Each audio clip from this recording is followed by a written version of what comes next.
Alright, good morning everyone, सुप्रभात। और आप सभी का स्वागत है इस 21 दिन के मॉर्निंग न्यूट्रिशन प्रोग्राम में। मुझे मालूम है कि आप में से कुछ लोग मॉर्निंग वॉक के निकलने की तैयारी कर रहे हैं, और आप में से कुछ लोग ऑलरेडी मॉर्निंग वॉक में हैं और साथ ही में इस प्रोग्राम को देख भी रहे हैं। कोई शायद अपना फंक्शनल ड्रिंक बना रहा है, और आप में से कुछ लोग ऐसे हैं जो ऑफिस जाने की तैयारी कर रहे हैं। और अगर आप मुंबई में हैं तो आप वोट देने की तैयारी करें कि आज मुंबई में वोटिंग है और वोट देना जरूरी है। ये आपका कर्तव्य है और आपकी जिम्मेदारी है। और इसी तरह से आपका हेल्थ और आपकी फैमिली का हेल्थ आपका कर्तव्य है और आपकी जिम्मेदारी है। आज 7वां दिन है इस प्रोग्राम का। और पिछले 6 दिन में हमने देखा कि हेल्थ क्यों जरूरी है और इस पे आज ही क्यों काम करना जरूरी है। कब और क्या खाना जरूरी है, और इनर क्लॉक के बारे में हमने समझा। और कल हमने काफी डिटेल में लाइफस्टाइल हैबिट और बॉडी क्लॉक के बारे में समझा, सर्कैडियन रिदम के बारे में। और हमने शेड के बारे में समझा, जहां पे हमने सुना कि एडिक्वेट स्लीप, एडिक्वेट हाइड्रेशन, एक बैलेंस डाइट, लगातार एक्सरसाइज और सप्लीमेंटेशन क्यों जरूरी है। और हमने ये भी समझा कि जैसे रोशनी और अंधेरे की प्रभाव हमारे बॉडी क्लॉक पे बहुत इंपॉर्टेंट होती है, और उसी तरह से physical activity, sleep, food, stress, screen time और लेट नाइट स्नैकिंग का भी बहुत प्रभाव होता है हमारे बॉडी क्लॉक पे। सो मेरे लिए जो सबसे बड़ा चीज था, जो मेरी सबसे बड़ी लर्निंग थी, वो थी फिजिकल एक्सरसाइज में। मैं नॉर्मली ऑफिस से आता हूँ, उसके बाद शाम को वॉक के लिए जाता हूँ। कल हमने समझा कि सबसे बेहतर टाइम जो एक्सरसाइज का होता है वो या तो सुबह होता है या अर्ली इवनिंग में, not late evening. So that was my takeaway. और अगर आपका जो टॉप मोस्ट टेक अवे था कल का, मैं चाहता हूं कि आप कमेंट बॉक्स में डालिए कि कल आपका सबसे बड़ा टेक अवे क्या था। So that was what we had yesterday, जो हमने सीखा। बिना समय व्यर्थ करते हुए आज टॉपिक इंट्रोड्यूस करने के लिए मंच पे बुलाना चाहूंगा डॉक्टर श्याम रामकृष्ण को। डॉक्टर राम श्यामकृष्ण जो डायरेक्टर है इनोवेशन एंड साइंस के, और वो हेड करते हैं इंडिया और साउथ एशिया मार्केट को।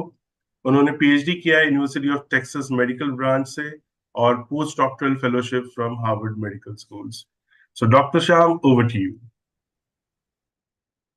Good morning everyone and happy Monday सबको मेरी तरफ से। तो थैंक यू अरिजीत। मैं आपको आज एक वेरी इंटरेस्टिंग बात करना चाहता हूँ। सो ये एक इंसाइट है जो हमारे मील्स का टाइमिंग कैसे हमारे हेल्थ को इम्पैक्ट करता है, स्पेसिफिकली जहाँ हमारे भूख हो और हमारे फैट स्टोरेज के रिलेशनशिप में। क्योंकि बहुत सारे स्टडीज दिखाया है कि मील टाइमिंग कितने इम्पोर्टेंट है, लेकिन ये एक यूनिक स्टडी है, एक अनोखा स्टडी है जहां इन्होंने फाइंड किया ये क्यों इतना इम्पोर्टेंट है। ये टाइमिंग ऑफ द मील्स, हमारे जब समय में खाते हैं उसका इम्पोर्टेंस क्या है। तो ये इंफॉर्मेशन ब्रिगम एंड विमेन हॉस्पिटल, जो हार्वर्ड के एसोसिएटेड हॉस्पिटल है बॉस्टन में, उनके रिसर्चर्स के एक स्टडी थे। तो ये एक बढ़िया जर्नल में पब्लिश भी हुआ था, उसका नाम है सेल मेटाबॉलिज्म। अभी 2 साल पहले। तो इसमें से हमें कुछ एक्शनेबल स्टेप्स प्रोवाइड करती है जो हम अपनी वेलबींग इंप्रूव करने के लिए बहुत फायदेमंद होगा। तो सबसे पहले चलिए उनका क्या है, उनका फाइंडिंग्स। के उनका फाइंडिंग्स बहुत इंपॉर्टेंट है, क्योंकि इस स्टडी ने ये इन्वेस्टिगेट किया कि लेट दिन में खाना लेट दिन में खाने खाने का हमारा बॉडीज पर क्या असर होता है।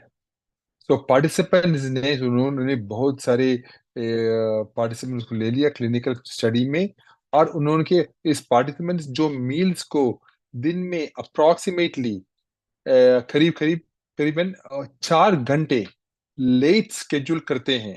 सोच लिया, ये जो पार्टिसिपेंट्स ने 4 घंटे लेट स्केड्यूल करते हैं, उन्हें भूख और भूख और उनके खाने का इतना इच्छा बहुत सारी इंक्रीज होती है। क्यों? क्योंकि उनके हॉर्मोन्स चेंज होते हैं। जो लेट खाने वाले हैं उनका हॉर्मोन्स बढ़ जाते हैं। क्या हॉर्मोन्स? उनका लेप्टिन लेवल। लेप्टिन क्या होता है? एक हार्मोन है जो हमको फुलनेस बताते हैं, हमारा दिल भर गया, हमारा पेट भर गया। वो हार्मोन बदला, उनका लेवल्स बदल जाते हैं। और दूसरी बात, कैलोरी का बर्निंग, जो हमारा कैलोरी जो हम खाते हैं और उसको बर्न करने के लिए हमारे माइटोकॉन्ड्रिया जैसा मशीन्स होते हैं, वो स्लो होती है। तो लेट खाने वालों का जो लेप्टिन हार्मोन और उनका कैलोरी बर्निंग भी स्लो होती है। तो एडिशनली उन्होंने क्या देखा कि उनका उनका चर्बी ले लिया, उनका चर्बी में उनका जीन्स देख लिया।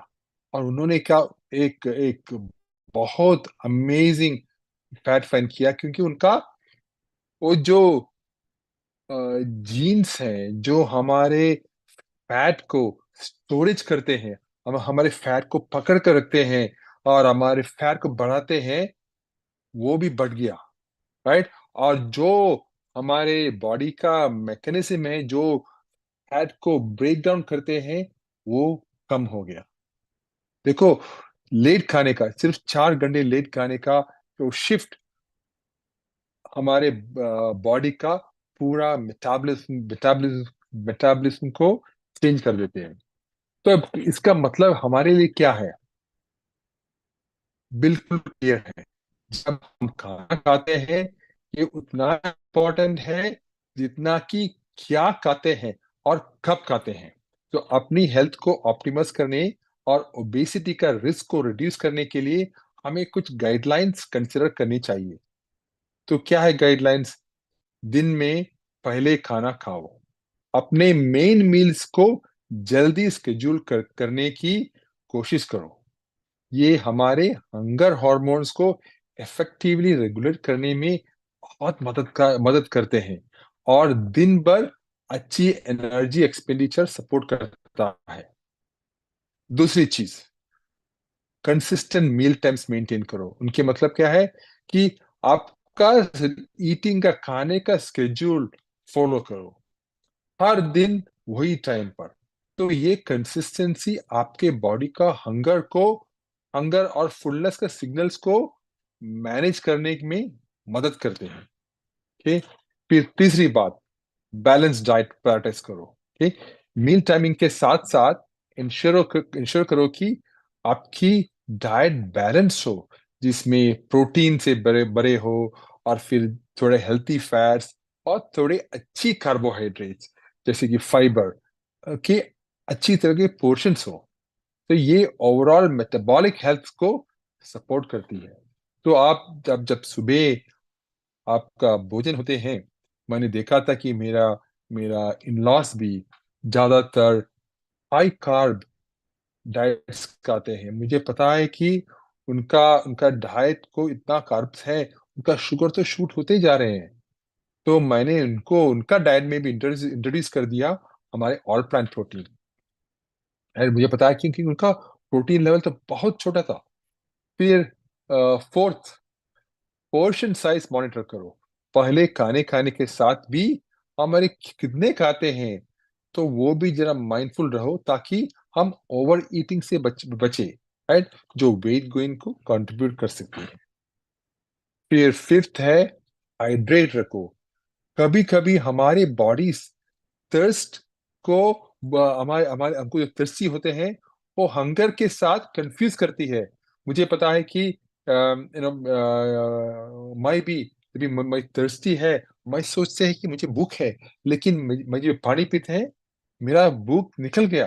क्योंकि हमारे बॉडी उतना उतना उतने ठीक से डिफरेंशिएट नहीं कर सकते कि क्या है, हमारा भूख है या पानी पीने का आस है। राइट? तो वो देखना है। तो पानी हाइड्रेशन बहुत इंपॉर्टेंट है। फिर लास्ट में मैंने ये बहुत सारे टीम टाइम बताए हैं कि स्लीप लो, अच्छी तरह स्लीप लो। पुअर स्लीप हंगर हॉर्मोन्स को डिस्टर्ब कर सकती है और लेट नाइट स्नैकिंग लीड कर सकती है। तो हम लेट जागे जागे रहे हो तो हमारे इच्छा होती है कि अरे हम एक स्नैक खाइए, फ्रिज ओपन करके ये खाइए वो खाइए, है? तो हर रात 7 to 9 घंटे की क्वालिटी स्लीप आपके लिए उसका एम रखो। तो कंक्लूजन में मैं यही बताना चाहता हूँ कि टाइमिंग हमारे डाइटरी हैबिट्स का एक क्रूशल एलिमेंट है। जल्दी खाना और रेगुलर मील स्केड्यूल्स मेंटेन करने करके हम हेल्थियर लाइफस्टाइल की तरफ सिग्निफिकेंट स्टेप्स ले सकते हैं और ओबेसिटी का रिस्क को रिड्यूस कर सकते हैं। ठीक है, सो चलो माइंडफुल ईटिंग को अपनी डेली लीव्स को प्रायोरिटी बनाइए। यही था मेरा आज का सोच theme, and I am wishing a great week and a great Monday. Arijit, the stage is back to you. Thank you, Dr. Sham, for that wonderful thought for the day. Really, really deep, actually. And thank you so much for that. Well, दोस्तों, मैंने कहीं सुना था, क्योंकि doctor शाम अभी आदत के बारे में बता रहे थे और डेली हैबिट्स के बारे में, और मैंने कहीं सुना था कि आपकी आदत आपके लिए और आपके खिलाफ कंपाउंड कर सकती है। तो हर दिन छोटी छोटी चीज आप क्या करते हैं, बहुत इंपॉर्टेंट है। आगे यहाँ से बढ़ते हैं। और दोस्तों, जैसे कल हमने बात की बॉडी क्लॉक के बारे में, राइट, और आज हम समझेंगे इसी को और थोड़ा डिटेल में। और इसे समझाने के लिए मैं मंच पे बुलाना चाहूंगा सपना सरकार को। सपना जो बैचलर है इन आयुर्वेदा, उन्होंने पोस्ट ग्रेजुएट किया है इन डाइटेटिक और therapeutic nutrition from Jamia Hamdard. And वो एमवे से एसोसिएट है पिछले 7 साल से, और इनका एक ओवरऑल एक्सपीरियंस है हेल्थ और वेलनेस में करीब 12 साल से। Ladies and gentleman, help me welcome on stage सपना सरकार। Thank you so much, sir, and thank you, Dr. Shyam, for always making our mornings much more knowledgeable with all your insights and all your new researches. So, आप सभी को सादर नमस्कार और साथ में a very healthy and a happy gut morning to all of you. आप सभी का स्वागत है एक नए दिन, एक नए सप्ताह और एक नए सत्र में। और उम्मीद है आपका वीकेंड बहुत अच्छा बीता हो, आप लोगों ने ज्यादा चीटिंग नहीं की हो, क्योंकि अभी अभी हम लोग इस मॉर्निंग न्यूट्रिशन के जो सफर में हम बातें कर रहे हैं, उसको आप लोगों को सिर्फ सुनना ही नहीं है, उसको समझना भी है और उसको अपने जीवन का हिस्सा बनाना भी है, राइट। और आज का जो सत्र है, जिस न्यूट्रिएंट के बारे में हम बात करने वाले हैं, उसके बारे में हम बहुत बार चर्चा करते रहे हैं, लेकिन वो न्यूट्रिएंट आप सभी लोग गेस कर पाएंगे कि वो हम उसको बिल्डिंग ब्लॉक कहते हैं। और क्यों वो बिल्डिंग ब्लॉक कहते हैं, उसके बारे में हम आज विस्तार से चर्चा करेंगे। आज हम प्रोटीन के बारे में बात करने वाले हैं। तो मुझे थोड़ा सा समय दीजिए, मैं अपनी स्क्रीन शेयर करूं।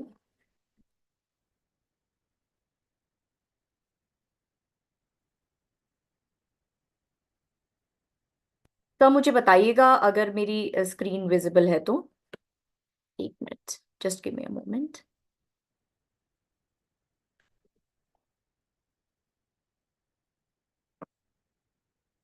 सर, विजिबल है मेरी स्क्रीन?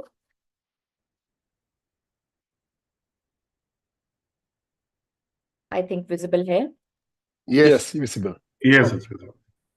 ठीक है, तो अभी तक आप लोगों ने जितने भी सत्र सुने हैं, समझे हैं, उसमें हम निरंतर एक बात करते आ रहे हैं, वो है बायोलॉजिकल क्लॉक। या हम उसको एक और चीज से भी कनेक्ट कर रहे हैं कि वो हमारा एक मेन स्विच है। यानी हम कंटिन्यूअसली अपने बायोलॉजिकल क्लॉक को एक मेन स्विच से जो है हमेशा कनेक्ट करते आ रहे हैं, क्योंकि कहीं ना कहीं हमारे जितने भी सारे सिस्टम हैं, वो उस मेन स्विच और वो उस मेन बायोलॉजिकल क्लॉक से कनेक्टेड है।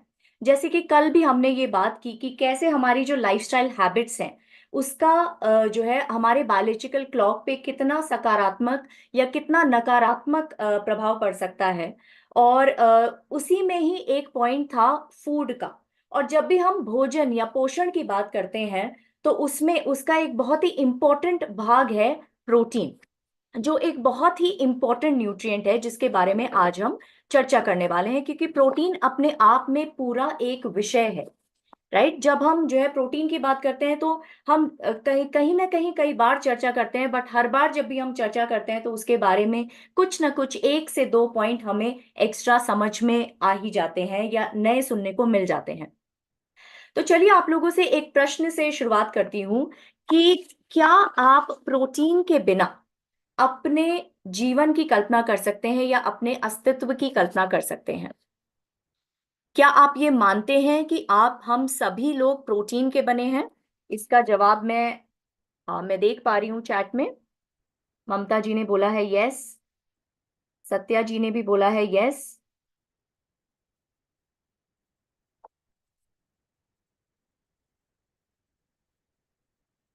कोई ब्लॉक आ रहा है क्या? Just a minute. ओके, ठीक है। तो आप सभी लोग सही हैं कि हाँ, हम प्रोटीन के ही बने हुए हैं। काफी लोग मिक्स्ड रिएक्शंस आ रहे हैं, तो चलिए मैं आपको एक एग्जांपल देती हूँ कि अगर आप अपने शरीर में सिर्फ पानी और फैट रखें तो क्या आप अपने शरीर की कल्पना कर सकते हैं? बिकॉज उसके अलावा बाकी जो कुछ भी है वो प्रोटीन का बना हुआ है। हर सेल आपकी प्रोटीन की बनी हुई है, आपके मसल्स प्रोटीन के बने हुए हैं, आपकी स्किन प्रोटीन की बनी हुई है, आपकी हड्डियां प्रोटीन की बनी हुई है, आपका ब्लड प्रोटीन का बना हुआ है। तो ये तो अब तय हो गया है कि प्रोटीन के बिना इस शरीर की और एक अच्छे स्वास्थ्य की कल्पना भी करना मुश्किल है, और इसीलिए हम प्रोटीन को बिल्डिंग ब्लॉक भी कहते हैं। इस प्रोटीन को 1838 में स्वीडिश केमिस्ट ने जो है ये टर्म दिया था, जो है ग्रीक वर्ड प्रोटियोस से डिराइव्ड है, और प्रोटियोस का मतलब ही है प्राइमरी या फिर इन द फर्स्ट प्लेस। यानी अगर हम सारे न्यूट्रिएंट्स की बात करें तो कहीं ना कहीं हमें प्रोटीन को सबसे पहले रखना पड़ेगा, क्योंकि उसके बिना हम अपने अस्तित्व की कल्पना भी नहीं कर सकते। तो चलिए अब कुछ फैक्ट्स एंड फिगर्स की बात कर लेते हैं।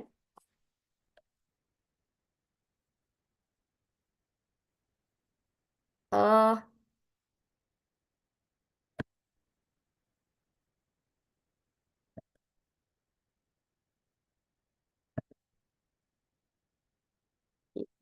Just give me a moment. Sir मेरी स्क्रीन विजिबल है ना? आगे Yeah, your screen is visible. Just give me a moment, मैं दोबारा से एक बार शेयर कर लेती हूँ क्योंकि ये स्क्रीन आगे मूव नहीं हो रही है। Just give me a moment, sorry for the inconvenience.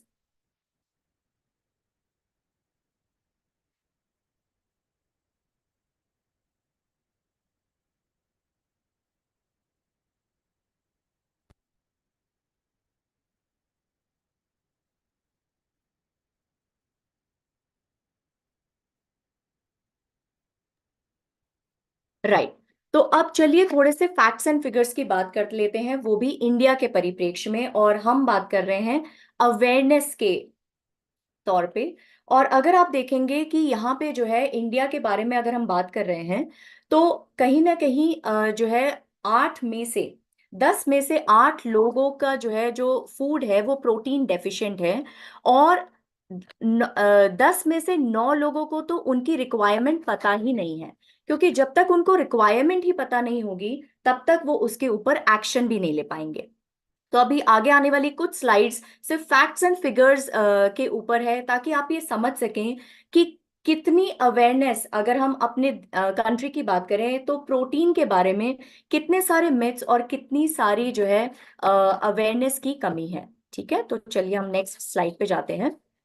तो यहाँ पे IMRB ने जो है 2017 में जो है एक सर्वे किया था, जिसमें सैंपल साइज 1260 था, जिसमें 59% वेजिटेरियन लोग थे एंड 41% जो है, सॉरी 59% नॉन वेजिटेरियन लोग थे और 41% वेजिटेरियन थे, जिसमें से 75% अपनी प्रोटीन रिक्वायरमेंट को लेके कंप्लीटली अवेयर थे, और उसमें से भी 88% का जो प्रोटीन इंटेक था वो उनकी रिक्वायरमेंट से काफी कम था। अगर हम रीजन वाइज बात करें प्रोटीन की अवेयरनेस के बारे में, तो आप देख पा रहे हैं कि नॉर्थ में प्रोटीन के विषय में जो अवेयरनेस है वो सिर्फ 2% है, साउथ में 13% है, वेस्ट में 27% है, और ईस्ट में 89% के आसपास है। तो कहीं ना कहीं ये फैक्ट्स एंड फिगर्स थोड़ा सा चिंताजनक है कि हमें अभी अवेयरनेस ही नहीं है, और इस वजह से हमारे जो डाइट में प्रोटीन का जो पोजीशन होना चाहिए वो काफी कम है। अभी ये जो हम फैक्ट्स एंड फिगर्स की बात कर रहे हैं ये हम अर्बन रिच इंडिया की बात कर रहे हैं। क्यों यहाँ पे हम इम्फोसाइज कर रहे हैं अर्बन रिच इंडिया की?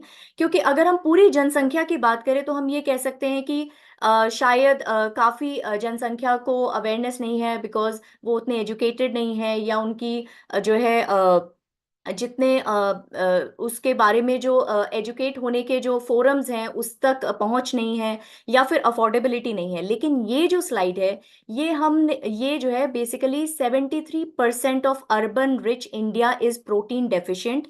जहां पे हम ये देख सकते हैं कि जो अर्बन रिच इंडिया है उसके पास सारे रिसोर्सेज हैं अवेयरनेस इकट्ठा करने के, उसके पास अफोर्डेबिलिटी है, उसके पास ये जानकारी इकट्ठा करने के सारे संसाधन हैं कि कौन से सोर्सेज प्रोटीन रिच हैं, कौन से सोर्सेज नहीं। बट फिर भी अगर आप देखेंगे 73% of urban rich India is protein deficient, और उसमें से 62% जो है प्रेग्नेंट वुमेन और लेक्टेटिंग वुमेन भी जो है प्रोटीन डेफिशिएंसी फेस कर रही हैं। और अगर हम देखें कि अगर प्रेग्नेंट वुमेन और लेक्टेटिंग वुमेन भी प्रोटीन डेफिशिएंसी फेस कर रही हैं, तो सोचिए हमारी आगे आने वाली पीढ़ी की ग्रोथ एंड डेवलपमेंट पर भी उसका विपरीत प्रभाव पड़ेगा।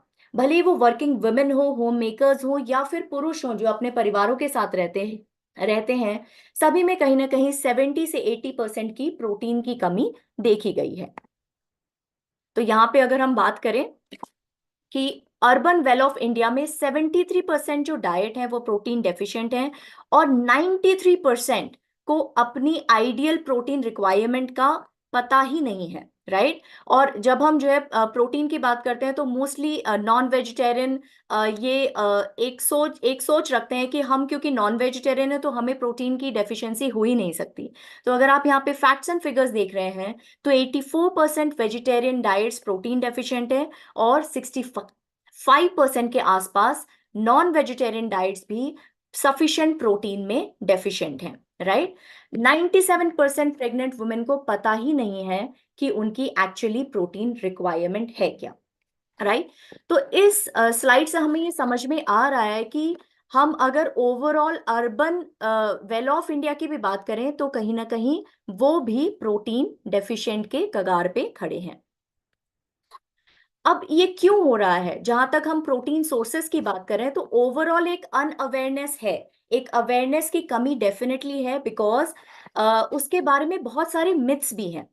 तो सबसे पहला तो मिथ है कि आप जो है जो प्रेग्नेंट एंड लेक्टेटिंग वुमेन है उनको ये लगता है कि अगर हम जैसे हम प्रेग्नेंट हैं या लेक्टेशन फेज में हैं, तो अगर हम बहुत सारे फ्रूट्स एंड वेजिटेबल्स खा रहे हैं तो उससे हमारी प्रोटीन की कमी पूरी हो जा रही है, जो एक पूरी तरह से गलत अवधारणा है।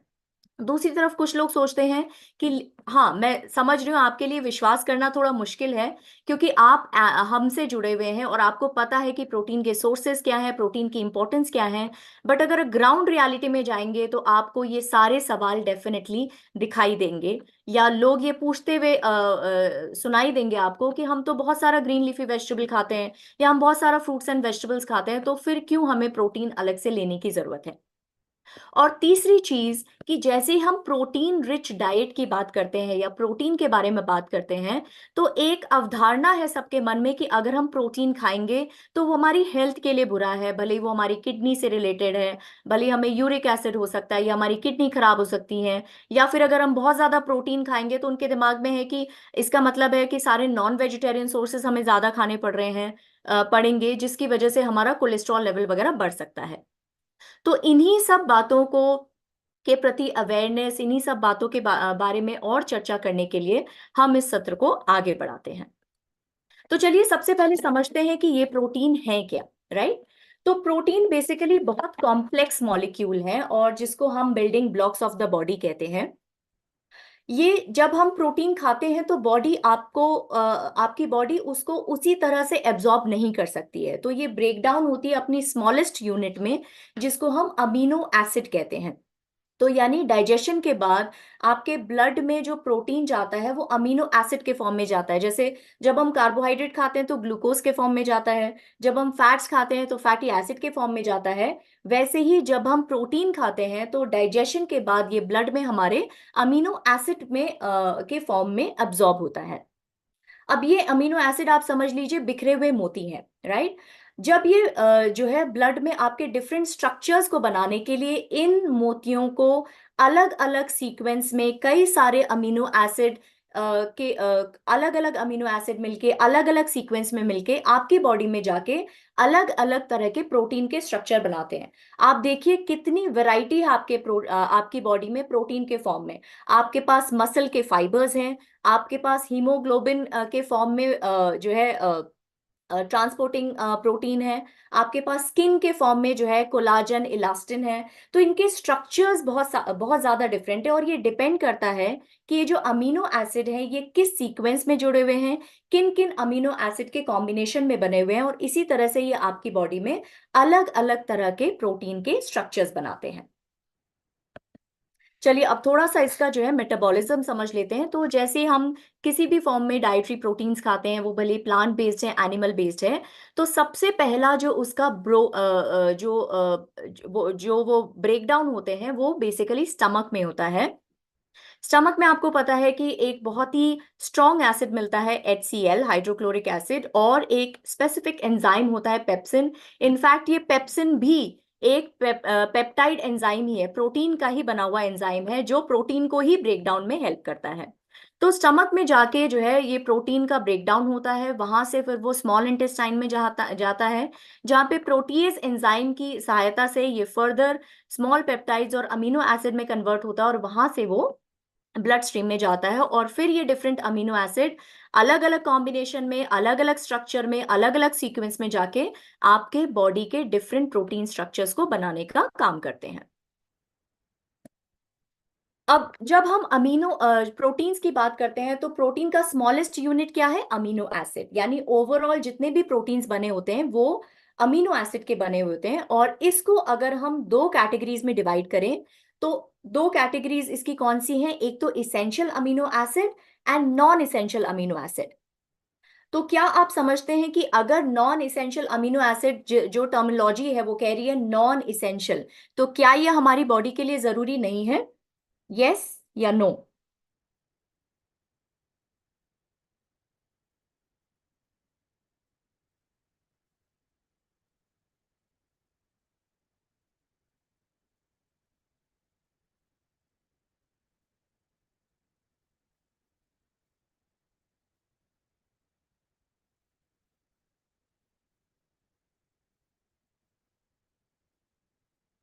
ठीक है, मैं देख पा रही हूँ कि कुछ लोग नो कह रहे हैं, कुछ लोग यस कर रहे हैं। तो मैं यहाँ पे थोड़ा सा ये क्लियर कर दूं कि जब हम इसेंशियल और नॉन इसेंशियल अमीनो एसिड की बात करें तो ऐसा नहीं है कि नॉन इसेंशियल अमीनो एसिड हमारी बॉडी के लिए जरूरी नहीं है।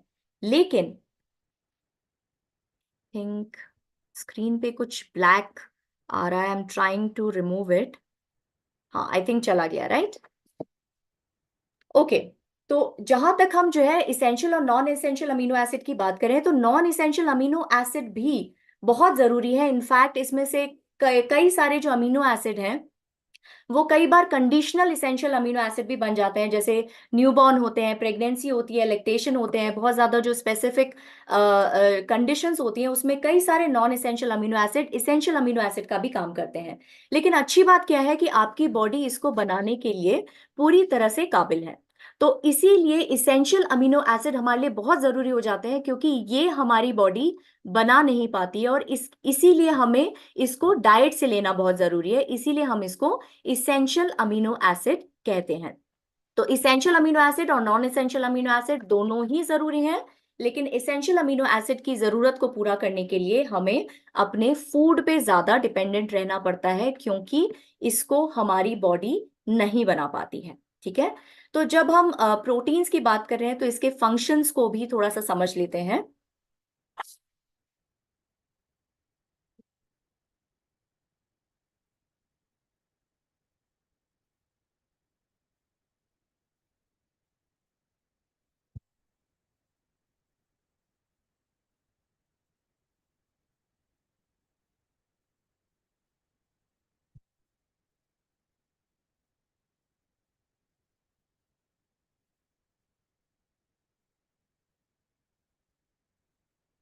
मैं बार बार मिस कर जा रही हूँ, एक मिनट, सॉरी फॉर दिस।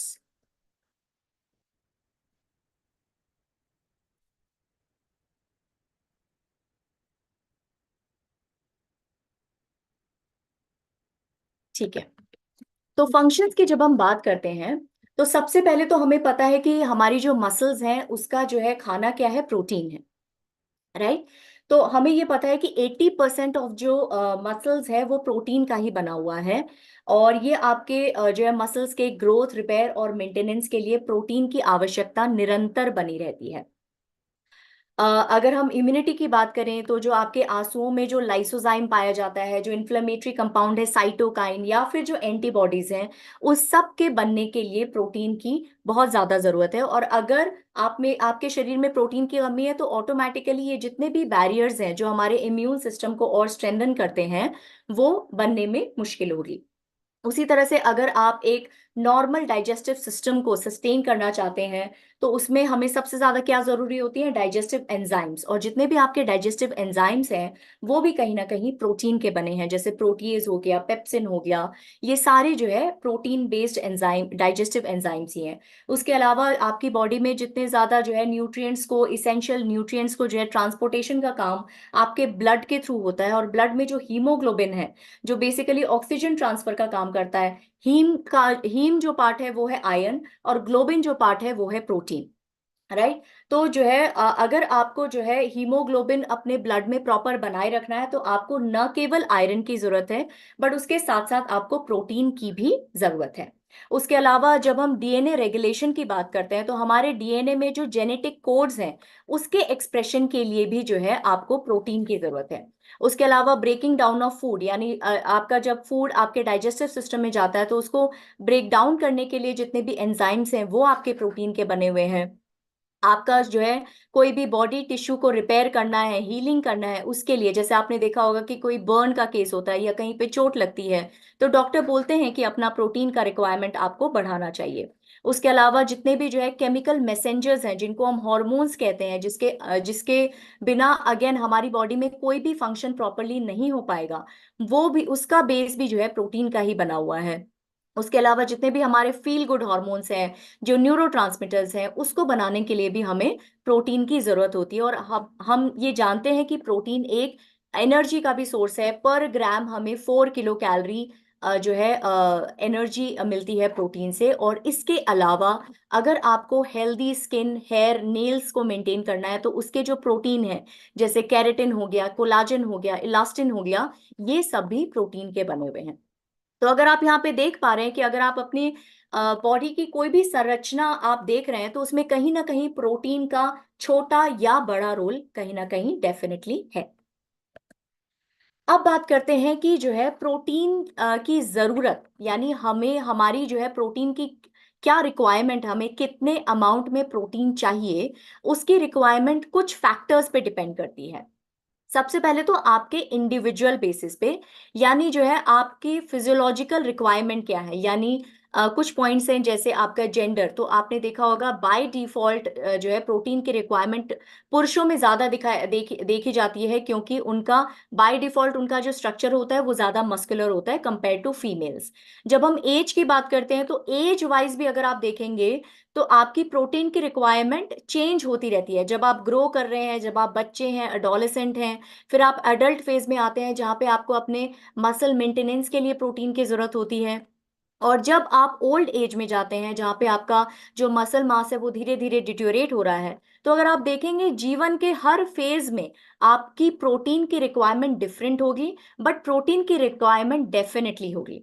उसके अलावा जो तीसरा पॉइंट है वो है फिजिकल एक्टिविटी, यानी आपका फिजिकल एक्टिविटी का स्टेटस क्या है। आप स्ट्रेंथ ट्रेनिंग कर रहे हैं, उसकी फ्रीक्वेंसी क्या है, आप रेजिस्टेंस ट्रेनिंग कर रहे हैं, आपकी इंटेंसिटी क्या है। तो उन सब बिंदुओं के बेसिस पे भी जो है आपकी प्रोटीन की रिक्वायरमेंट कम या ज्यादा हो सकती है।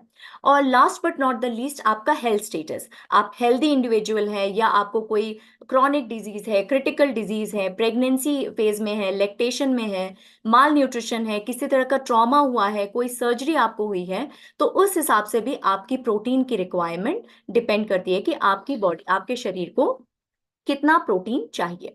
उसके अलावा जब हम दूसरी चीज क्या आती है, प्रोटीन की क्वालिटी। कि सिर्फ क्वांटिटी ही नहीं, अगर आप सही क्वालिटी का प्रोटीन नहीं ले रहे हैं तो वो भी जो है उसके ऊपर डिपेंड करेगा कि आपको कितना प्रोटीन रिक्वायर्ड है on a day to day basis. तो प्रोटीन की क्वालिटी दो बिंदुओं पे मेनली फोकस्ड है। सबसे पहले तो आपका अमीनो एसिड प्रोफाइल, यानी आप जो प्रोटीन चूज कर रहे हैं उसमें आपके 9 इसेंशियल अमीनो एसिड प्रेजेंट हैं कि नहीं है। इसका मतलब द क्वालिटी ऑफ प्रोटीन, क्या वो प्रोटीन कंप्लीट प्रोटीन है या नहीं है। और दूसरा, आप प्रोटीन की क्वालिटी कैसे असेस कर सकते हैं? आपके पिडिका स्कोर से। जो है इसका जो फुल फॉर्म है वो है protein digestibility corrected amino acid score.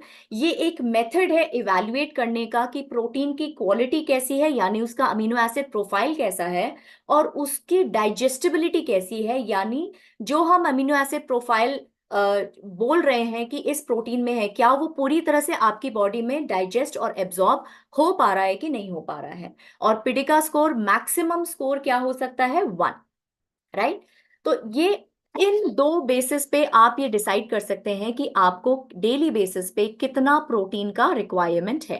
तो चलिए अब हम जो है बात कर लेते हैं कि आपकी डेली की रिक्वायरमेंट कैसी है, कितनी होनी चाहिए। सपना, just before सपना that, countdown menu coming up. वहाँ पर हाँ, जो 3 देख डॉट्स पा हैं रही उस हूँ, पे लेकिन जाकर उसके बाद ना सर मैं स्लाइड वो नहीं कर पा रही हूँ, वो मूव नहीं कर पा रही हूँ आगे। आप स्केप करके बाहर हो जाइए जरा। यूट्यूब में काफी कमेंट्स आ रहे हैं, चलिए स्केप ओके, कर देगा, एक बार ट्राई करिए। Let Mohit or somebody run the deck and Sapna can say slide change and we can probably do that. मैं एक बार और ट्राई करती हूँ।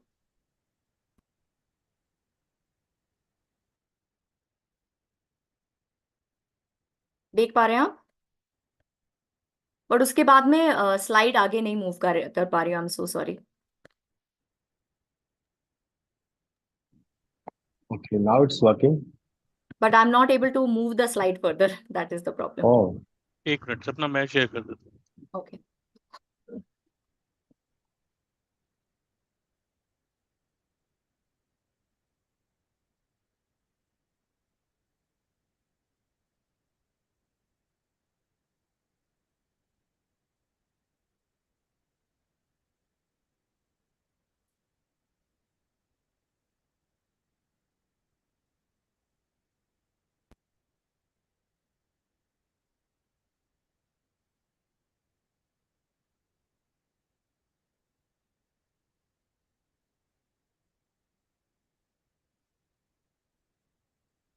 चलिए तो अब जो है हमने ये समझ लिया कि किन दो बिंदुओं के आधार पर आप ये डिसाइड करेंगे कि आपकी बॉडी की डेली रिक्वायरमेंट क्या है।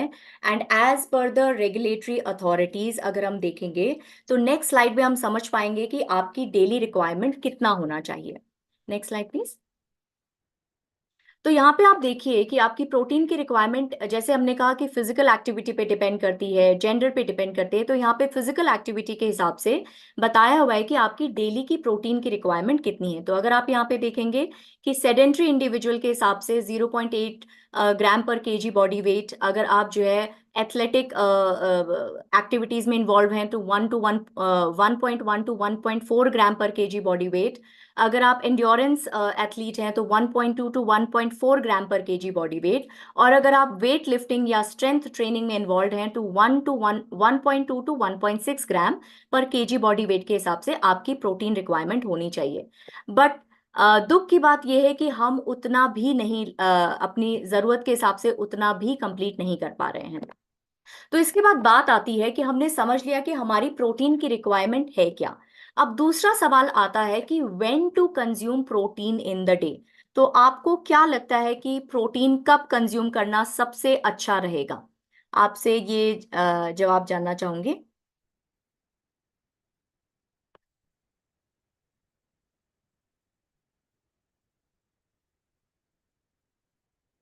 ठीक है, तो यस, आई थिंक हम सभी लोग अब मॉर्निंग न्यूट्रिशन के तहत ये समझने लगे हैं कि अगर हम मैक्सिमम अपना न्यूट्रिशन मॉर्निंग में लेंगे तो हमारा जो है प्रोटीन का जो टैंक है वो भरा हुआ रहेगा, राइट। तो इस इंपॉर्टेंट न्यूट्रिएंट को अगर हम सुबह की तरफ लेंगे तो हमारा शरीर इसका पूरा पूरा फायदा उठा पाएगा। राइट। तो अगर हमारी मॉर्निंग की न्यूट्रिशन प्रोटीन से भरपूर है तो वो सबसे अच्छा रहेगा, ताकि आप पूरे दिन भर की एनर्जी के लिए, अपने मेटाबॉलिक फंक्शंस के लिए को भली भांति चलाने के लिए पूरी तरह से तैयार रहेंगे। तो क्यों हमें मॉर्निंग में इस इंपॉर्टेंट न्यूट्रिएंट को लेना चाहिए, उसको 4 बिंदुओं के तहत समझते हैं।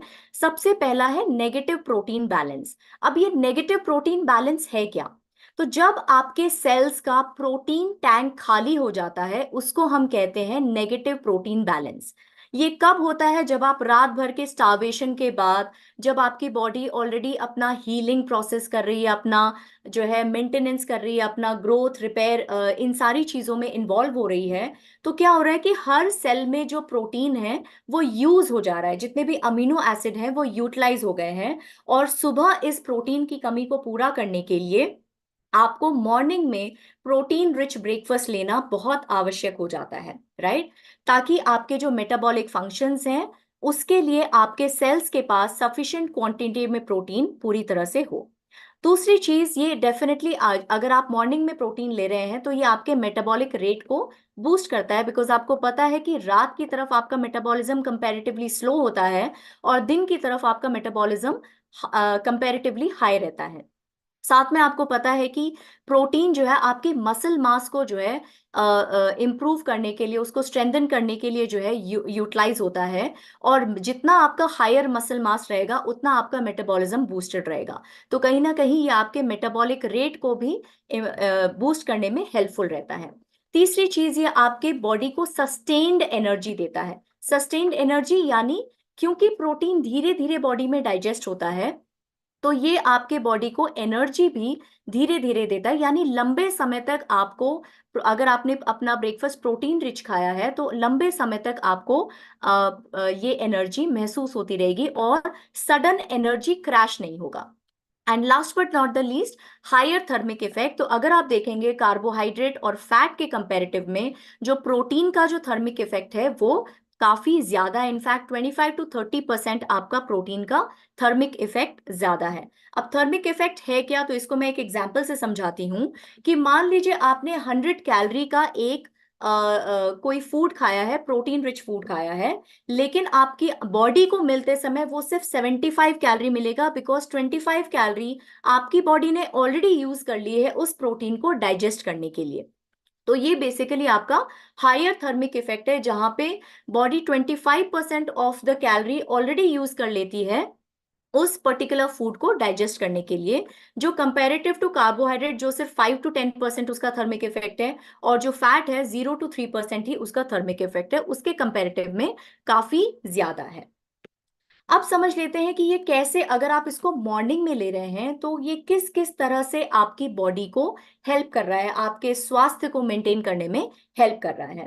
तो क्यों हम इसको प्रेफरेबली मॉर्निंग में ले रहे हैं, तो एक ऑब्जर्वेशनल स्टडी हुई थी।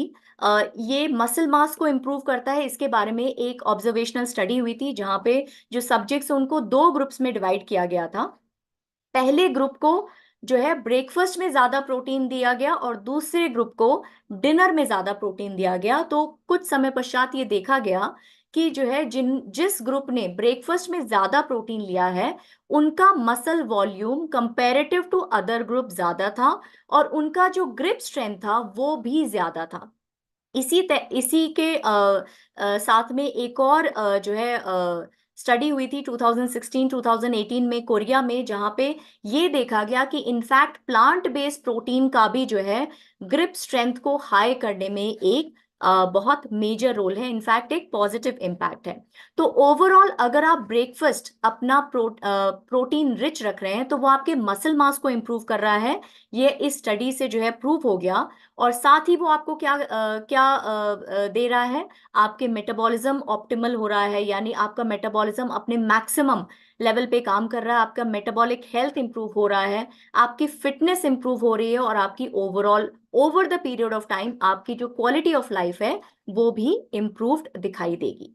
ठीक है, अब चलते हैं नेक्स्ट पॉइंट की, अगर आप मॉर्निंग में लेते हैं प्रोटीन तो ये कैसे आपके वेट मैनेजमेंट को इंप्रूव करता है।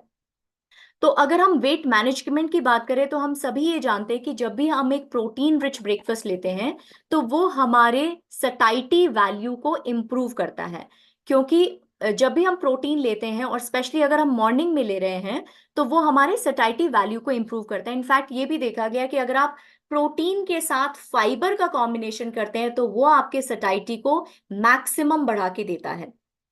स्टडीज के तहत ये देखा गया है कि अगर आप प्रोटीन रिच ब्रेकफास्ट लेते हैं तो वो आपकी क्रेविंग को भी 60% तक कम करता है। तो कहीं ना कहीं जब आपकी क्रेविंग्स कम होगी, आप लंबे समय तक जो है फुल महसूस करेंगे, तो ऑटोमेटिकली आपकी जो चॉइसेस हैं, फूड की चॉइसेस हैं, वो बेहतर होती जाएंगी, जो आपको इनडायरेक्टली वेट मैनेजमेंट में हेल्प करेंगी।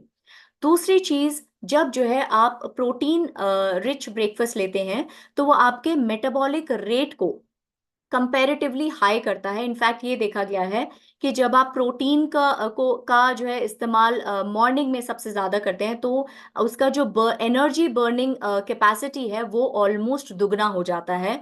और इन दो बिंदुओं की वजह से हम ये समझ सकते हैं कि अगर आप मॉर्निंग में अपना न्यूट्रिशन प्रोटीन रिच रख रहे हैं तो वो आपको एक इफेक्टिव वेट मैनेजमेंट भी देने में मदद करेगा या सहायक होगा। तो अब ये समझ में आ गया कि आपके जो है मसल मास को इम्प्रूव करता है, आपके जो है वेट मैनेजमेंट में एक इफेक्टिव, बहुत इफेक्टिव है। तीसरा पॉइंट, ये कैसे हमें मदद करता है, बेटर मेंटल हेल्थ की तरफ। तो आपने देखा होगा कि, अगर आप समझें इस बात को कि ब्रेन आपकी डेली एनर्जी का 20% तक कंज्यूम करता है।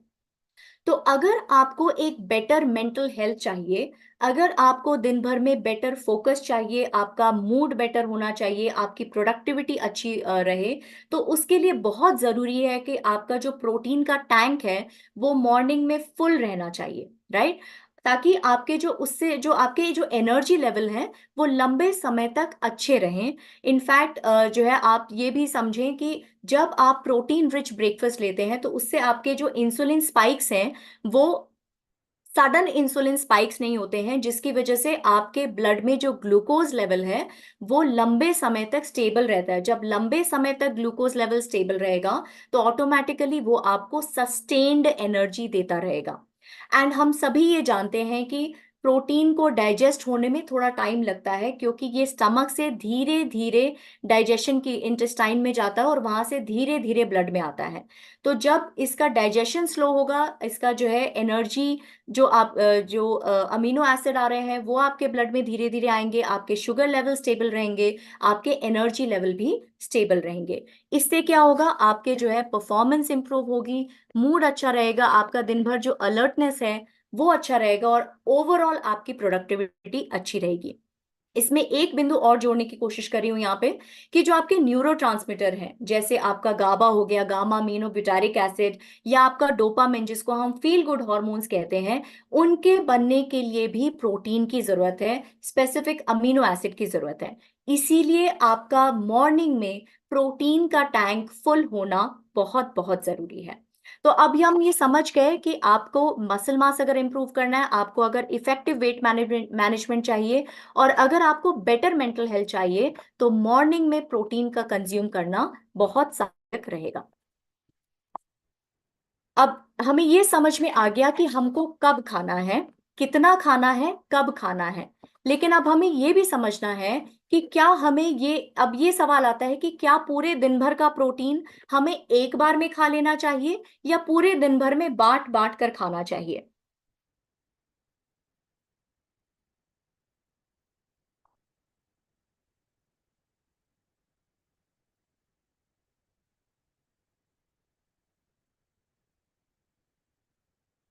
तो यहाँ पे मैं जवाब देना चाहूंगी कि पूरे दिन भर में अगर आप डिवाइड करके खाएंगे तो वो जो है ज्यादा बेहतर रहेगा, बिकॉज फिर आपके पूरे दिन भर के जो मेटाबॉलिक फंक्शंस हैं उसके लिए आपके पास प्रोटीन भरपूर मात्रा में रहेगा।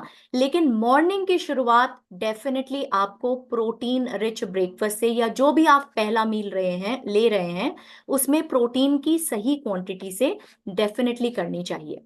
क्योंकि अगर आप हमारे इंडियन डाइट को देखें तो कॉमन प्रैक्टिस क्या है कि जो प्रोटीन का कंजम्पशन है वो ब्रेकफास्ट में लोएस्ट है और डिनर में हाईएस्ट है। यानी वो आप किसी भी रीजन की बात कर लें, आप नॉर्थ ले लें, ईस्ट ले लें, वेस्ट ले लें, साउथ ले लें, आप जितने भी ब्रेकफास्ट देंगे देखेंगे उसका जो बेस है वो मेनली कार्बोहाइड्रेट है, उसमें प्रोटीन की कमी हमेशा रहती है। तो अब क्योंकि अब हम ये समझ चुके हैं कि प्रोटीन क्यों इंपॉर्टेंट है और मॉर्निंग में लेना क्यों इंपॉर्टेंट है, मैं ये उम्मीद करूंगी कि आप सभी लोग कॉन्शियसली अपने मॉर्निंग न्यूट्रिशन में प्रोटीन को ऐड करने का एक जो है प्रयास जरूर करेंगे। क्योंकि क्लिनिकल स्टडी के हिसाब से आपने ये देख लिया है कि अगर हम जो है प्रोटीन रिच ब्रेकफास्ट करते हैं वर्सेस पुअर प्रोटीन, तो अगर हम जैसे अभी हमने जो देखा था कि अगर हमारा ब्रेकफास्ट प्रोटीन रिच है या जो है अगर हमारा ब्रेकफास्ट पुअर जिसमें प्रोटीन की मात्रा कम है, तो उस हिसाब से अगर देखा जाए उसका रिजल्ट क्या आया था कि जिन लोगों का ब्रेकफास्ट प्रोटीन रिच है उनका मसल मास इंक्रीज्ड रहता है। तो इसलिए आपके स्वास्थ्य के डिफरेंट एस्पेक्ट्स को जो है पूरा करने के लिए ये जरूरी हो जाता है कि आप अपने ब्रेकफास्ट में प्रोटीन की मात्रा को बनाए रखें और बढ़ाए रखें। चलिए अब नेक्स्ट स्लाइड में हम ये समझेंगे कि अगर हम प्रोटीन ले रहे हैं तो प्रोटीन को लेने की हमारी प्रॉपर स्ट्रैटेजी क्या होनी चाहिए, यानी अगर हम अपनी मॉर्निंग को प्रोटीन रिच बनाना चाहते हैं या ओवरऑल न्यूट्रिशन को हम प्रोटीन रिच बनाना चाहते हैं, तो उसके लिए हमें किन बिंदुओं का ध्यान रखना पड़ेगा ताकि हमारा जो शरीर है वो उसका सही और अधिकतम इस्तेमाल कर सकें। तो कौन से ऐसे वो 4 बिंदु हैं जो हमने अभी डिस्कस किए। सबसे पहले तो ये समझिए कि आपकी एक्टिविटी के हिसाब से आपका जो डेली प्रोटीन इनटेक है वो कितना है। उसके बाद ये देखिए कि आप जो प्रोटीन चूज कर रहे हैं उसकी क्वालिटी क्या है, यानी उसका अमीनो एसिड प्रोफाइल क्या है, क्या वो कंप्लीट प्रोटीन है कि नहीं है। तो जनरली अगर हम प्रोटीन क्वालिटी की बात करते हैं तो उसको हम अगेन 2 तरह से डिवाइड करते हैं, complete protein and incomplete protein. तो मोस्टली जितने भी जो है एनिमल बेस्ड प्रोटीन होते हैं वो कंप्लीट प्रोटीन की कैटेगरी में आते हैं क्योंकि उसमें सारे के सारे 9 इसेंशियल अमीनो एसिड मिलते हैं। लेकिन जब हम इनकम्प्लीट प्रोटीन की बात करते हैं तो सोया के अलावा मोस्टली जितने भी प्लांट बेस्ड प्रोटीन है वो इनकम्प्लीट प्रोटीन है क्योंकि उसमें 1 से 2 अमीनो एसिड की कमी हमेशा रहती है। तो अगर हम उसमें और इसीलिए जो है अगर हम प्लांट बेस्ड प्रोटीन है तो आपने देखा होगा कि हम हमेशा से जैसे राजमा चावल खाते हैं या दाल चावल खाते हैं ताकि वो एक कंप्लीट प्रोटीन बन जाए। जो तीसरा बिंदु है जिस पे हमें ध्यान देना है वो है प्रोटीन की टाइमिंग। पहले तो मॉर्निंग में तो प्रोटीन रखना ही रखना है और उसके अलावा भी बाकी जो प्रोटीन का रिक्वायरमेंट है वो पूरे दिन भर में आप डिस्ट्रीब्यूट करके लीजिए रादर देन एक बार में, क्योंकि ये देखा गया है कि आप एक बार में 25 to 30 gram maximum protein easily digest and absorb कर सकते हैं, राइट। तो प्रोटीन की टाइमिंग के साथ साथ प्रोटीन का डिस्ट्रीब्यूशन भी समझना बहुत जरूरी है। चलिए अब नेक्स्ट स्लाइड की तरफ बढ़ते हैं। तो यहाँ पे हमने कुछ प्रोटीन के सोर्सेज जो है दिखाए हुए हैं। तो यहाँ पे आप देखिए प्लांट बेस्ड प्रोटीन भी है, एनिमल बेस्ड प्रोटीन भी है। लेकिन जब हम देख रहे हैं तो एनिमल बेस्ड प्रोटीन बहुत कम है, इनफैक्ट प्लांट बेस्ड प्रोटीन बहुत ज्यादा है।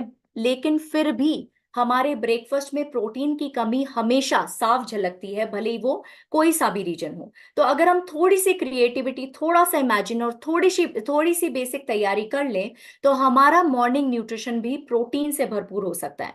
क्योंकि जब हम प्रोटीन रिच ब्रेकफास्ट की बात करते हैं तो हमारे दिमाग में सिर्फ आता है कि या तो हम दूध ऐड कर सकते हैं या तो हम एग ऐड कर सकते हैं, उसके अलावा कोई और ऑप्शन आता ही नहीं है। तो उसी से रिलेटेड आप देखेंगे कि आने वाली स्लाइड में आपको कुछ प्रोटीन रिच ब्रेकफास्ट और plant based protein rich breakfast के एग्जाम्पल्स दिए हुए हैं। Next slide please. तो यहाँ पे आप देखेंगे कि हमने जो है ग्रीन पी से जो है चीला या पैनकेक्स बनाए हुए हैं। सोया उपमा एक अच्छा प्रोटीन रिच ब्रेकफास्ट हो सकता है, या फिर बेसन डोसा या बेसन चीला हो सकता है। अब क्यों मैं यहाँ पे बार बार प्रोटीन, प्लांट बेस्ड प्रोटीन पे ज्यादा जोर दे रही हूँ, इसको आने वाली स्लाइड में हम थोड़ा सा और ज्यादा समझेंगे।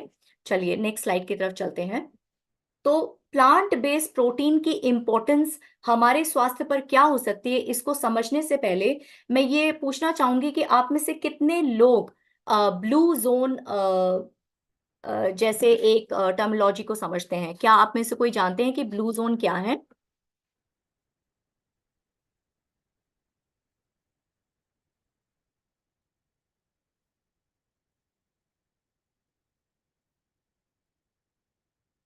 ओके, ठीक है, मुझे आंसर्स मिल रहे हैं। ब्रिजेश जी बोल रहे हैं, सतिंदर जी बोल रहे हैं कि ब्लू जोन वो जानते हैं। ठीक है, जो जानते हैं और जो नहीं भी जानते उनके लिए मैं बता दूं कि ब्लू जोन दुनिया के वो क्षेत्र हैं जहां पर पॉपुलेशन, जो जनसंख्या है उसका, उसके जो अधिकांश लोग हैं वो अपनी उम्र से ज्यादा जीते हैं। और अपनी उम्र से ज्यादा जीते हैं, मैं कहने का मतलब है रोग मुक्त जीते हैं। इसका मतलब उनका जो क्वालिटी ऑफ लाइफ है वो बहुत ही अच्छा है। अब उसके पीछे की जो है वजह जानने की कोशिश करते हैं। तो यहाँ पे आप देख पा रहे हैं उसके पीछे की चार वजह हैं। सबसे पहले तो उनका फूड मेजरली प्लांट बेस्ड है, और वो जब खाते हैं तो वो मॉडरेशन में खाते हैं, वो कभी भी अपनी लिमिट से ज्यादा नहीं खाते हैं। दूसरी चीज, इस क्षेत्र के लोग, ये पांच क्षेत्र हैं जो जो है United States, Italy, Costa Rica, Greece और जापान में है। और इनका सबसे पहले डाइट मेजरली प्लांट बेस्ड है, और ये इस क्षेत्र में रहने वाले लोग किसी ना किसी मूवमेंट में इन्वॉल्व रहते हैं, जैसे वॉकिंग हो गया, गार्डनिंग हो गया, फार्मिंग हो गया। इनका तीसरा पॉइंट क्या है, इनका जीवन के प्रति जो दृष्टिकोण है वो बहुत सकारात्मक है, और इनका जो सोशल कनेक्ट है वो बहुत स्ट्रॉन्ग है, राइट। हालांकि सारे क्षेत्र में जो जनसंख्या है या जो ये लोग हैं वो स्ट्रिक्ट वेजिटेरियन नहीं है, लेकिन इनका जो खान पान है वो अधिकांशतः प्लांट बेस्ड ही है। तो अगर हम देखेंगे नेक्स्ट स्लाइड में, आप देख पाएंगे कि इनका खान पान का तरीका कैसा है। तो अगर आप देखेंगे डेली बेसिस पे ये नट्स लेते हैं, पानी का इंटेक बहुत अच्छा रहता है इनका। प्लांट बेस्ड यानी बीन्स जो है ऑलमोस्ट काफी अच्छी क्वांटिटी में रहता है। और ये 95 to 100% प्लांट बेस्ड रहते हैं। जैसे मैंने कहा कि सभी लोग स्ट्रिक्ट वेजिटेरियन नहीं है, लेकिन उनका जो नॉन वेजिटेरियन का इंटेक है वो भी कंपैरेटिवली कम है। अगर आप देखेंगे एग्स नॉट मोर देन 3 पर वीक। अगर आप फिश की बात कर रहे हैं तो वो भी जो है वीकली 2 से 3 बार ही लेते हैं। उनका डेयरी का इंटेक जो है वो बहुत कम है, और मीट का इंटेक भी मंथली बेसिस पे बहुत कम है। तो अगर आप देख पा रहे हैं, आप समझ पा रहे हैं कि जब हम प्लांट बेस्ड प्रोटीन की बात कर रहे हैं, और अगर हम थोड़ा सा अपने कॉन्शियसली होके अपने जो है डाइट को प्लांट बेस्ड कर दें और स्पेशली प्लांट बेस्ड प्रोटीन की तरफ करें, तो हम कहीं ना कहीं अपने छोटे छोटे ब्लू जोन्स क्रिएट कर सकते हैं, और इन्हीं की तरह जो है एक क्वालिटी लाइफ जी सकते हैं और एक स्वस्थ जीवन जी सकते हैं। अब जैसे मैं कह रही थी कि जो है प्लांट बेस्ड प्रोटीन की जब हम बात करते हैं तो मेनली उसमें सोया प्रोटीन ही एक ऐसा प्रोटीन है जो कंप्लीट प्रोटीन की कैटेगरी में आता है, जिसमें 9 के 9 इसेंशियल अमीनो एसिड मिलते हैं, इसलिए ये कंप्लीट प्रोटीन है। दूसरी चीज, इसकी डाइजेस्टिबिलिटी बहुत अच्छी है, और ये आइसोफ्लेवॉन्स में रिच है। आइसोफ्लेवॉन्स बेसिकली जो है सोयाबीन में पाए जाने वाला एक स्पेशल कंपोनेंट है, और इसका आपके डिफरेंट सिस्टम्स पे बहुत ही पॉजिटिव इम्पैक्ट है, बहुत ही हेल्दी इम्पैक्ट है। आपका जो हार्ट हेल्थ है उसको इम्प्रूव करने में हेल्प करता है। आपका जो मेनोपॉज के बाद जो बोन लॉस होता है, जो कैल्शियम लॉस होता है, उसको प्रिवेंट करने में हेल्प करता है। और साथ ही साथ इसको सुपर न्यूट्रिएंट कहा जाता है इसके एंटीऑक्सीडेंट और एंटी इन्फ्लेमेटरी बेनिफिट्स के कारण। उसके अलावा आजकल के टाइम पे अगर आप देखें तो बहुत सारे लोग लैक्टोज इंटॉलरेंट हैं। तो जो लोग लैक्टोज इंटॉलरेंट हैं उनके लिए अगर हम कंप्लीट प्रोटीन की बात करें तो सोया प्रोटीन एक बहुत अच्छा सोर्स माना जा सकता है। और क्योंकि ये प्लांट बेस्ड है, ऑटोमेटिकली इसका जो सैचुरेटेड फैट है ये लो है, और ये जो है लो इन सैचुरेटेड फैट और कोलेस्ट्रॉल है। तो कहीं ना कहीं ये हमारे ओवरऑल स्वास्थ्य के लिए एक बहुत अच्छा ऑप्शन बन सकता है। Next slide please. तो अगर हम सोया प्रोटीन की बात करें तो कहीं ना कहीं एक मन में आता है कि शायद सोया प्रोटीन हमारे उतना इफेक्टिव नहीं होगा। अगर हम मसल सिंथेसिस की बात करें तो यहाँ पे हम इसको दो तरह से समझ सकते हैं सोया प्रोटीन के बेनिफिट्स को। सबसे पहले एनाबॉलिक। तो अगर हम मेटाबॉलिज्म की बात करें उसको दो कैटेगरी में डिवाइड करते हैं। अगर हम कुछ भी बन रहा है हमारी बॉडी में उसको हम एनाबॉलिज्म कहते हैं, और कुछ भी हमारी बॉडी में टूट फूट रहा है उसको हम कैटाबॉलिज्म कहते हैं। तो सोया प्रोटीन का अगर हम एनाबॉलिक इफेक्ट देखें मसल सिंथेसिस में, तो it is as comparable as the whey protein also. तो इसीलिए जो है अगर हम सोया प्रोटीन को muscle mass improve, lean muscle mass improve करने के लिए भी इस्तेमाल करें तो वो कहीं ना कहीं उसका पॉजिटिव इम्पैक्ट रहेगा हमारे मसल मास गेन के लिए। तो यहाँ पे अगर हम सोया प्रोटीन को मसल्स के परिप्रेक्ष्य में अगर देखें तो ये हमारे लीन बॉडी मास को इम्प्रूव करता है, एंड्योरेंस और स्ट्रेंथ को इम्प्रूव करता है, एक्सर्शन को कम करता है, और जो मसल का जो वेयर एंड टेयर है उसको भी कम करने में मदद करता है। अगर हम बियॉन्ड एनाबॉलिक यानी जो हमारे बाकी सिस्टम्स हैं उसके ऊपर इसका अगर पॉजिटिव इम्पैक्ट देखें तो ये हमारे heart health, bone health, weight management और ओवरऑल मेटाबॉलिक हेल्थ को भी इम्प्रूव करने में मददगार है। Next slide please. तो अभी अगर हम बियॉन्ड एनाबॉलिक इफेक्ट्स को अगर हम थोड़ा सा और डिटेल में समझेंगे तो हार्ट हेल्थ को कैसे इंप्रूव करता है, बिकॉज ये जो है सैचुरेटेड फैट्स और कोलेस्ट्रॉल में लो है तो ये आपके टोटल कोलेस्ट्रॉल को कम करता है, आपके जो बैड कोलेस्ट्रॉल है उसको कम करता है और ट्राइग्लिसराइड को कम करता है। इस तरह से ये आपके हार्ट हेल्थ को इंप्रूव करने में सहायक है। अगर हम बोन हेल्थ की बात करें तो ये कैल्शियम लॉस को, स्पेशली मेनोपॉजल वुमेन में कैल्शियम लॉस को कम करने में मदद करता है, तो कहीं ना कहीं ये बोन मिनरल डेंसिटी को भी इम्प्रूव करता है। मेटाबॉलिक हेल्थ की बात करें तो ये आपको एक सटाइटी की फीलिंग देता है और जो है आपका जो एनर्जी एक्सपेंडिचर को उसको बढ़ाता है और इनडायरेक्टली आपके वेट मैनेजमेंट में हेल्प करता है, बिकॉज जो आपके ब्लड शुगर को प्रॉपरली मेंटेन रखता है, आपके फैट बर्निंग को इम्प्रूव करता है, आपके लीन बॉडी मास को इम्प्रूव करता है। तो कहीं ना कहीं आप देख पा रहे हैं कि सोया प्रोटीन की जब हम बात करते हैं वो सिर्फ मसल्स ही नहीं, इनफैक्ट बियॉन्ड मसल्स यानी anabolic, beyond anabolic effects of soya protein की बात करें तो हमारे जो मेजर सिस्टम्स हैं, heart health, metabolic health, weight management, bone health, उन सभी में इस सोया प्रोटीन का एक पॉजिटिव इम्पैक्ट देखने को मिलता है। Next slide please.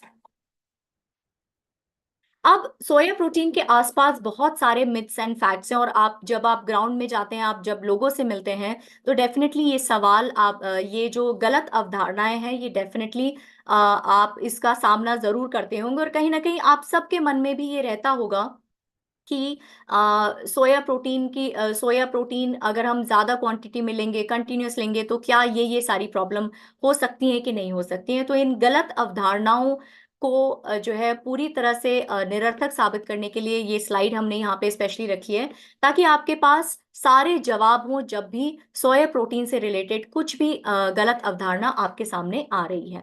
तो सोया प्रोटीन ये कहा जाता है कि जो है वो आपके रिप्रोडक्टिव हॉर्मोन्स को अफेक्ट करता है, तो ये पूरी तरह से गलत है।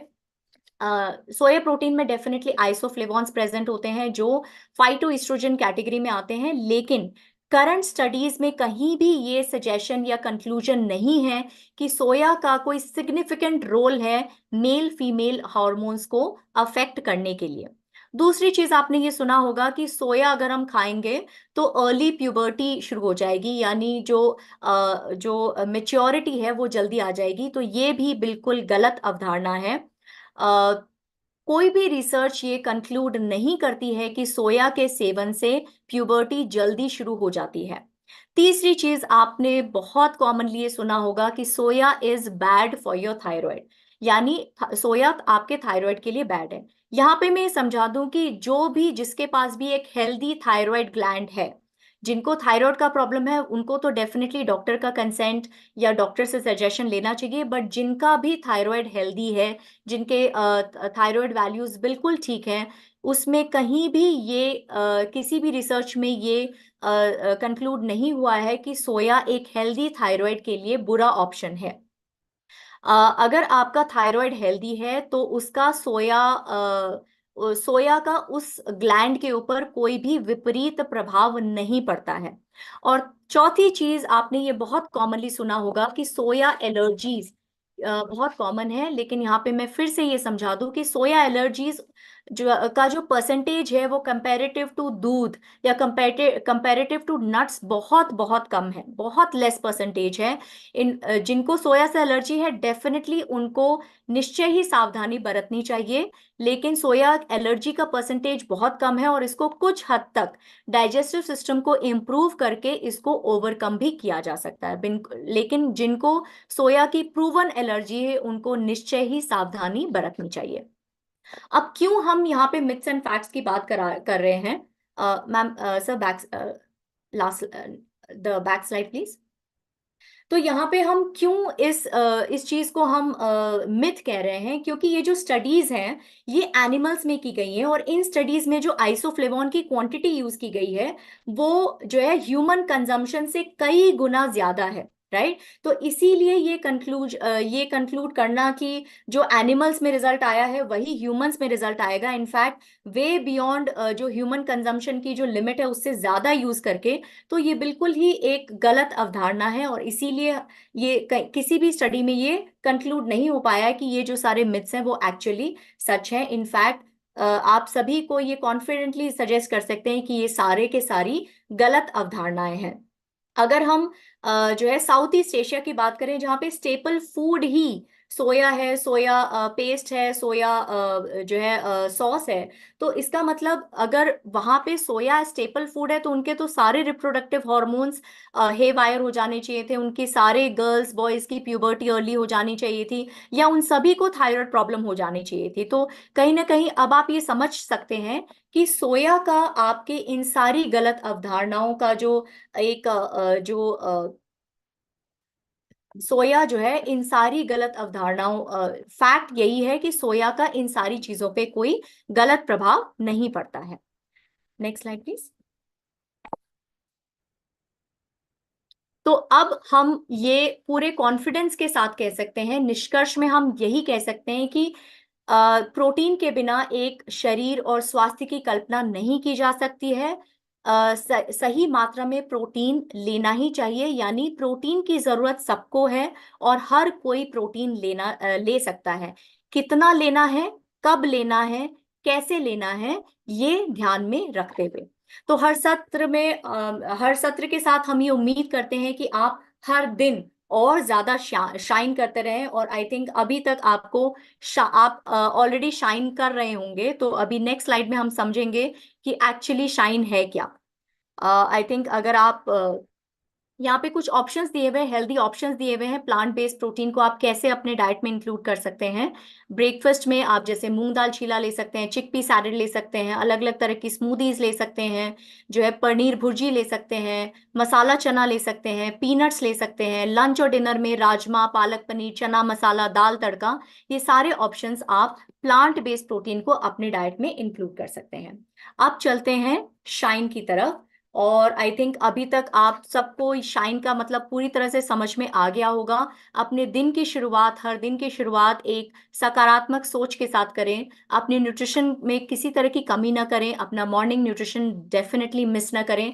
आप जो अचीव करना चाहते हैं उसके प्रति आपकी जो इंटेंशंस हैं वो बिल्कुल जो है क्लियर हो। हर दिन कुछ नया लर्न करें, इसीलिए हम हर दिन एक नए टॉपिक के साथ आपके सामने आते हैं, ताकि आप कुछ ना कुछ उस दिन नया लर्न कर सकें और अपनी डेली एक्सरसाइज कभी भी मिस ना करें। तो आगे आने वाली स्लाइड्स आई थिंक इसी के लिए और डिटेल में है। तो नेक्स्ट स्लाइड सर। ये ऑलरेडी हम न्यूट्रिशन अपना लेते रहिए, अपनी इंटेंशंस को क्लियर रखिए, क्या आप दिन भर में अचीव करना चाहते हैं, नया सीखते रहिए और साथ में एक्सरसाइज करते रहिए। और इसी के साथ जो है हर दिन हम आपके साथ नई रेसिपीज और नई एक्सरसाइज वीडियो के साथ आते हैं। तो टाइम हो गया है रेसिपी ऑफ द डे का।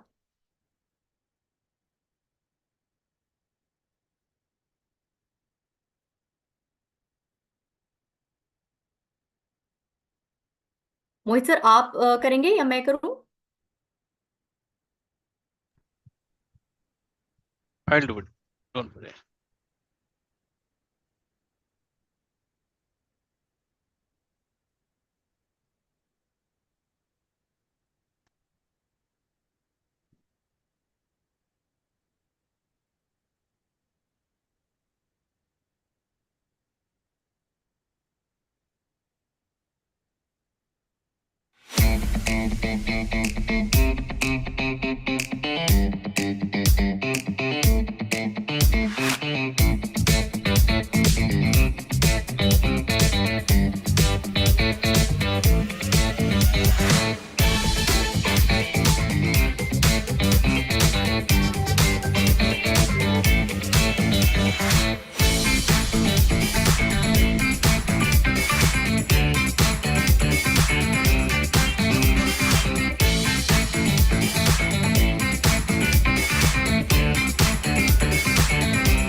दूसरी रेसिपी एक बेवरेज की रेसिपी है और बिल्कुल सीजन के मुताबिक है। उम्मीद है आप सभी लोग इसको ट्राई जरूर करेंगे।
इस रेसिपी में अगर आप में से कोई लैक्टोज इंटॉलरेंट है और मिल्क का इस्तेमाल नहीं कर पा रहा है तो आप इसकी जगह वीगन मिल्क का इस्तेमाल कर सकते हैं, जैसे आपका आमंड मिल्क हो गया, सोय मिल्क हो गया या फिर ओट मिल्क हो गया। अब इतना हम लोग खा पी रहे हैं तो उसको बर्न करने के लिए डेफिनेटली एक्सरसाइज भी बहुत जरूरी है। तो अब नेक्स्ट वीडियो आपका एक्सरसाइज का है।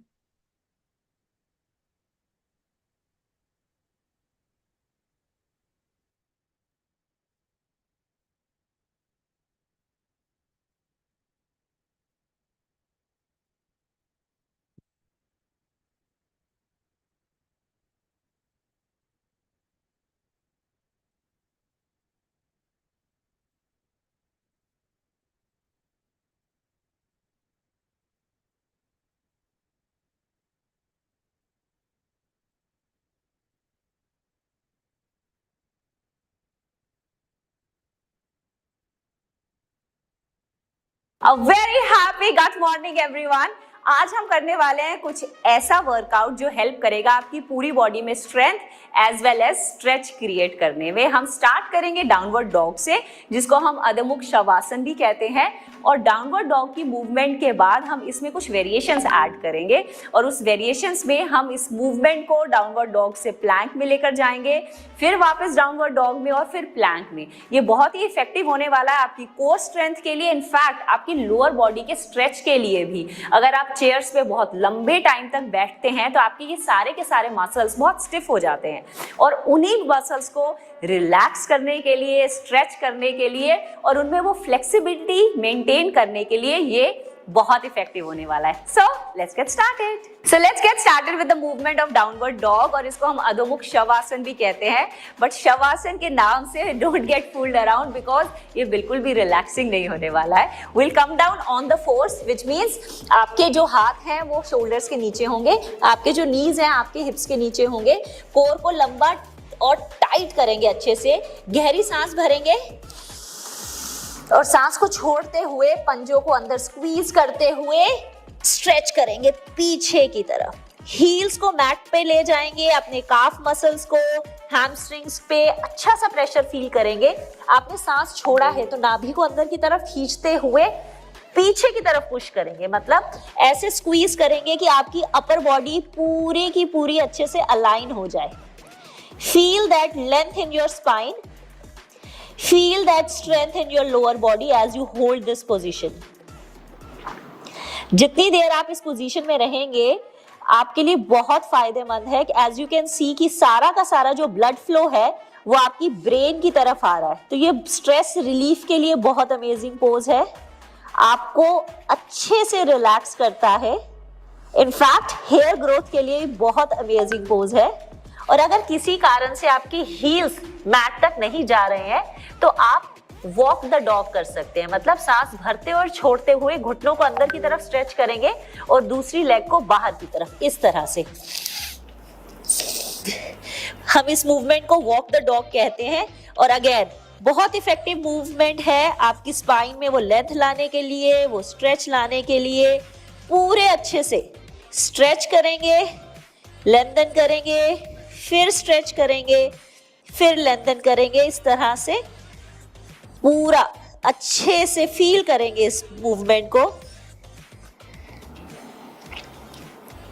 कम से कम 10 to 15 टाइम्स और 2 से 3 सेट करेंगे और फिर वापस सांस को छोड़ते हुए घुटनों पे और रिलैक्स करते हुए बाल आसन में। इस पोज के अंदर हम थोड़ी सी इंटेंसिटी ऐड कर सकते हैं by changing the move from downward dog to plank and then again back to downward dog. आइए ट्राई करते हैं। आप इसी तरह से स्टार्ट करेंगे, कोर को एंगेज करके रखेंगे। आप दोनों पंजों पे आते हुए डाउनवर्ड डॉग में जाएंगे, फिर लंबी गहरी सांस भरते हुए प्लैंक में आएंगे, फिर सांस को छोड़ते हुए डाउनवर्ड डॉग में जाएंगे, फिर सांस को भरते हुए प्लैंक, सांस को छोड़ते हुए, सांस को भरते हुए, सांस को छोड़ते हुए, सांस को भरते हुए, सांस को छोड़ते हुए। इसी तरह से 10 से 15 मूवमेंट करेंगे। Feel that strength and the stretch in your full body. ये बहुत ही अमेजिंग मूव है, बट वो सभी लोग जिनकी रिस्ट में हल्का सा पेन रहता है, आप इसी मूव को अपने एल्बोज पे भी कर सकते हैं। स्ट्रेच करेंगे और फिर वापस प्लैंक में। I hope you all enjoyed practicing this downward dog to plank movement. This is very effective movement और कोशिश करके again आप इसको हर दिन ऐड कर सकते हैं अपने शेड्यूल में। और अगर आप हर दिन नहीं कर पा रहे हैं तो मिनिमम 4 to 5 डेज तो जरूर कीजिएगा and see the change. It actually changes the overall mobility of your body. आपके वो सारे के सारे ज्वाइंट्स के आसपास के मसल्स जो स्टिफ बन जाते हैं ना, वो रिलैक्स हो जाएंगे और आप खुद इस बात को, इस चेंज को फील कर सकते हैं। So keep rocking. चलिए, रेसिपी हो गई, एक्सरसाइज हो गया, और मैं कुछ सवाल देख रही थी कि अगर आपको थायराइड प्रॉब्लम है या यूरिक एसिड की प्रॉब्लम है तो ये बहुत ज़रूरी है कि आप किसी भी प्रोटीन कंजम्पशन से पहले आपको हमेशा डॉक्टर से बात करनी है। डॉक्टर के कंसेंट के साथ ही जो वो येस या नो कहें उसी हिसाब से आपको जो है प्रोटीन का कंजम्पशन करना है। अपने आप कोई डिसीजन नहीं लेना है। प्रेजेंटेशन के दौरान जो भी टेक्निकल ग्लिचेस हुए उसके लिए मैं माफ़ी चाहती हूँ। और इसी के साथ आज का सेशन अंत की तरफ आ रहा है। कल हम फिर मिलेंगे एक नए टॉपिक के साथ। डे 8 में हमारा एक अगेन बहुत ही इंपॉर्टेंट टॉपिक आने वाला है, fats and its role in chrono nutrition. तो कल का जो है सेशन ज़रूर अटेंड करें। तब तक राइज करते रहिए, शाइन करते रहिए, इंस्पायर करते रहिए। आपका दिन शुभ हो, मंगलमय हो। धन्यवाद।